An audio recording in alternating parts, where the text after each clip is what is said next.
గంగమ్మ జాతరలో పొట్టేలు వేసేసినట్లు రపా రపా రపా రపా నరికేస్తాడు. ఏంటి బీరకాయలనా వంకాయలనా సొరకాయలనా నరికేసేది?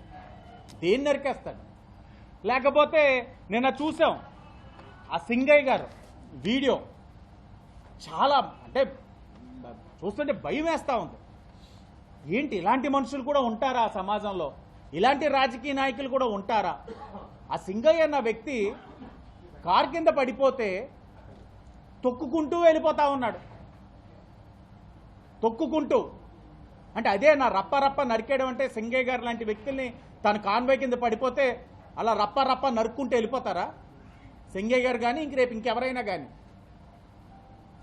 కనీసం తెలుస్తుంది ఎవరికైనా సరే, కారు ఏదో అడ్డపడ్డాది టైరు అంటే ఏదో జరిగింది అంటే. కారు కింద ఎవరో పడ్డవాడు రాష్ట్ర ప్రజల్లో ఒకడు, మన కోసం వచ్చినోడు అయి ఉండొచ్చు. దిగాలి, ఇంగిత జ్ఞానం దిగాలి.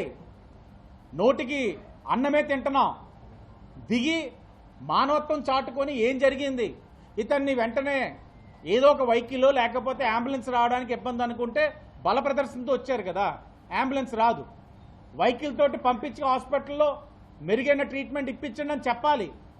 ఇవేమీ చేయకుండా ఓ పక్కన టైర్ పెట్టి అతన్ని తలకాయని రపా రపా నొక్కేస్తున్నారు. ఇంకో పక్కన ఈయన గారేమో పక్కన అలా అలా అలా దండం పెట్టుకుంటున్నాడు. ఈయన ఏంటిది? ఏంటి ధోరణి? ఇంత దారుణమా? జరిగిన సంఘటన యావత్ ప్రజలు భారతదేశంలో చూస్తున్నారు. నేషనల్ మీడియా కూడా ఈరోజు మాట్లాడుతూ ఉంది ఆ అంశం పైన. మాట్లాడుతూ ఉంటే మరలా వైసీపీ పేటీఎం గాళ్ళు వచ్చేసి ఏఐలోని ఆర్టిఫిషియల్ ఇంటెలిజెన్స్లో ఆయన అక్కడ పెట్టేశారు అంటున్నారు. ఓ పక్కన ఎస్పీ గారు ఆయన చనిపోయారు, కారణం జగన్మోహన్ రెడ్డి, మీ కారే, మీ డ్రైవర్ A1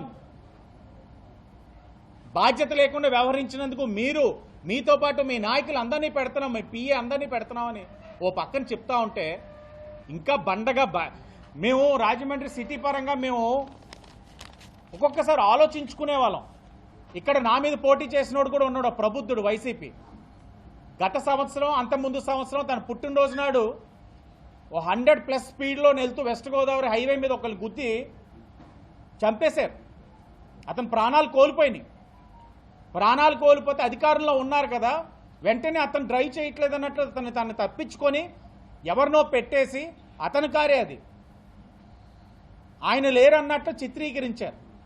సరే అయిన తర్వాతైనా అతని కారైనా కదా వెళ్ళి పరామర్శిస్తాడేమంటే అది చేయలేదు వాళ్ళు. అప్పుడు నాకు గుర్తుండి మేము అనుకునేవాళ్ళం, ఏంటి ఇంత మానవత్వం లేకుండా వీళ్ళు వ్యక్తిత్వాలు ఏంటి, ఓడిపోయిన తర్వాత కూడా ఇంకా మనుషుల్లో మార్పు లేదేటి, ఇంకా ఫోన్లు చేశాడు ఎవరినో వేసేస్తానో, అమ్మని అక్కని తల్లిని చెల్లిని బూతులు తిడుతున్నారు ఏంటి వీళ్ళు అని అనుకుంటే ఇప్పుడు నాకు అర్థమైంది ఏంటంటే నాయకుడి బట్టి వీళ్ళందరూ ఇలా ఉన్నారు. ఆవు సేన్లో మేస్తే దూడ గట్టు మీద మేస్తుందా? కాదా? కాబట్టి వాళ్ళ నాయకుడు ఎలా ఉన్నాడో వాళ్ళు బట్టే వీళ్ళు కూడా అలా తయారయ్యారు. అందరు పిల్ల సైకోళ్ళు. ఏమి ఇంకా ఆలోచన అన్నది వదిలేశారు. అంటే ఆయన ఒక పరామర్శకి వెళ్తే 2 ప్రాణాలు తీసేశారు. ఇందాకే వింటా ఉన్నాను 3వ తారీఖున మళ్ళా నెల్లూరు పరామర్శ ఉందట, ఇంకోటి ఏదో. అంటే మళ్ళా వెళ్తున్నారంటే పారిపోండ్రో అని చెప్పి ఏదో డైలాగ్ ఉంటుంది, బాలయ్యబాబు సినిమా అనుకుంటా.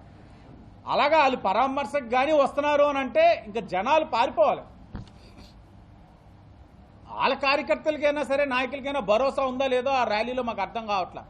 ఇది అసలు ఒక బాధ్యత కలిగిన నాయకుడు చేయాల్సిన వ్యవహారం కాదు ఇది. దయించి ఇప్పటికైనా మీ ఆలోచన మార్చుకోండి.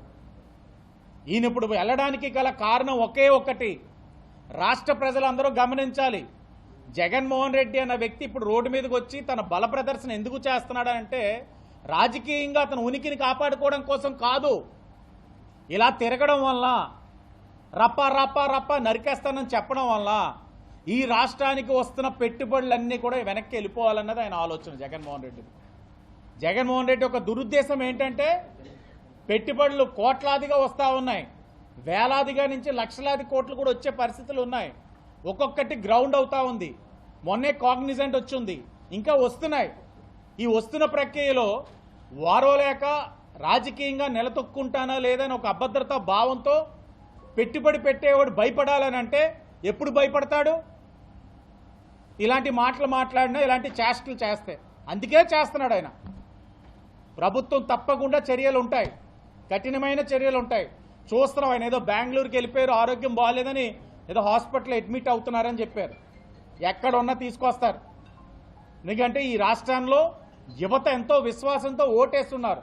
పరిశ్రమలు వస్తాయి, ఉపాధి వస్తుంది, తద్వారా వాళ్ళు వాళ్ళ కుటుంబంలో గౌరవంగా జీవించగలుగుతారు, తల్లిదండ్రుల్ని గౌరవపదంగా చూసుకోగలుగుతారని ఎంతో ఆశతో కూటమికి ఓటేసి ఈరోజు పెట్టుబడులన్నీ కూడా మా నాయకులు తీసుకొస్తా ఉంటే ఇలాంటి పనులు చేస్తే చూస్తూ ఊరుకుంటామా? ఊరుకునే పరిస్థితే ఉండదు. మీరు ఏదో ఇలా మాట్లాడితే భయపడే వాళ్ళు కూడా ఎవరు లేరు. కానీ ప్రజలకి విజ్ఞప్తి చేస్తా ఉన్నాం, మీరు ఆలోచించండి. ఇలాంటి మతి స్థిమితం లేని వైఎస్ఆర్ కాంగ్రెస్ పార్టీ నాయకులు వారి యొక్క అనుచరగాలం చేస్తున్న కార్యక్రమాలు చూడండి. ఏం సందేశం ఇస్తున్నారు? వీళ్ళ రేపు రాజకీయంగా ప్రజలకి అండగా నిలబడేది ఈ వైఎస్ఆర్ కాంగ్రెస్ పార్టీ. ఇలాంటి కార్యక్రమాలు చేసేవారు రేపు వచ్చి ప్రజలకి భరోసా కల్పించి రాష్ట్రాన్ని ముందుకు తీసుకెళ్లేది. ప్రజలు గమనించాలని. Please subscribe to Leo news for more videos.